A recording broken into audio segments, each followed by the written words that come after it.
जळगाव जिल्ह्यातल्या अंतुर्ली इथं काही दिवसांपूर्वी झिरो बजेट नैसर्गिक शेतीचं शिबिर संपन्न झालं। या शिबिरासाठी आलेल्या शेतकऱ्यांच्या काही प्रतिक्रिया जाणून घेणार आहोत। आज नैसर्गिक चे आपत्ती येते शेतकऱ्यांवर आणि व्यापाऱ्यांच्या अडवणूक यामुळे शेती प्रत्येक शेतकऱ्याला परवडण्याची झालेली आहे। आणि मी स्वतः अगोदर शेतकरी आहे। माझा रासायनिक खतांचा जळगावला घाऊक विक्रीचा व्यवसाय आहे। माझा जळगावला घाऊक विक्रीचा व्यवसाय असून देखील मी आज या विचारावर आलेलो आहे का त्या रासायनिक खते वापरून जमिनीचा पोत बिघडवून आणि एवढा खर्च करून जर उत्पन्न येणार नसेल तर ते न वापरता आपण झिरो बजेट शेतीकडे वळावं या निष्कर्षावर आम्ही आलेलो आहे। मूळचा ब्रह्मपूरचा रहिवासी मध्य प्रदेश, पण काही मराठी भाग असल्याने आम्हाला साम टी व्ही पाहायला मिळते आणि साम टी व्हीच्या माध्यमातूनच आम्हाला ॲग्रोवनच्या माध्यमातून सुभाष पाडेकरांचं झिरो बजेट तंत्र पाहायला मिळालं, शिकायला मिळालं आणि त्यांच्याच माध्यमातून आम्ही इथे आता याला अटेंडसुद्धा केलं। त्यातून आम्हाला बरीच काही माहिती मिळाली।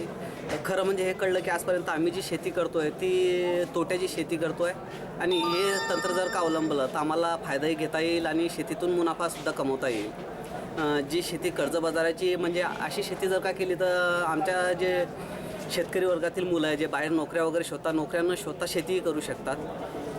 असं आम्हाला समाधान वाटते आणि आता की आम्ही ते करू शकतो। आज आम्ही इथे झिरो बजेट हे शेतीचं शिबिर अटेंड केलं, त्यामुळे आम्हाला बरीचशी माहिती मिळाली आणि ह्या शिबिरामुळे बरेचसे आम्ही आमच्या शेतीमध्ये जे आज आम्हाला जे ज्ञान मिळालं त्याचा उपयोग आम्ही आमच्या शेतीमध्ये पुरेपूर करू। त्यामुळे आज आम्हाला पाण्याची बचत कशी करायची आणि रासायनिक खतांचा वापर कशा प्रकारे पूर्णपणे बंद करायचा आणि आपल्या भूमातेचं कशा प्रकारचं रक्षण करायचं हे आज आम्हाला चांगल्या प्रकारे हे तंत्र समजलेलं आहे। त्यामुळे बऱ्याचशा लाल्या करप्या रोगासारख्या रोगांवरती आम्ही निश्चितपणे त्यावरती उपाय शोधू आणि ह्या गुरुजींच्या मार्गदर्शनामुळे त्याच्या सर्व प्रकारचे आम्हाला लाभ झाले। आज जो शेतकरी अनेक प्रकारच्या आत्महत्यांनी या गोष्टीमुळे भरकट चाललेला होता, या निश्चितच आजच्या या मार्गदर्शनामुळे त्यापासून त्याची सुटका होईल आणि आज बरेचसे माझ्यासारखे जे युवा तरुण आहेत ते आज शेतीकडे वळतात कारण रोजगाराच्या भरपूर अशा प्रकारच्या समस्या शहरांमध्ये निर्माण झालेल्या आहेत आणि एक युवा वर्ग गावामध्ये राहूनसुद्धा आपली उदरनिर्वाह आणि उपजीविका चांगल्या प्रकारे चालवू शकतो। एवढंच आज मी आजच्या या शिबिराच्या मार्गदर्शनातून जे मला ज्ञान मिळालं त्यामुळे आज मी हे सांगू शकतो। साम टी व्ही आणि ॲग्रोवन ह्या वृत्तपत्राचे आम्ही मध्य प्रदेशात असूनसुद्धा आम्हाला वेळोवेळी मार्गदर्शन लाभलं आणि ते आम्हाला वाचायला मिळतात, हे आमचं अवभाग्य आणि त्यामुळेच आम्ही मध्य प्रदेशात असूनसुद्धा मराठीचे वाचक आहेत आणि त्या गोष्टीची आम्हाला आवड आहे।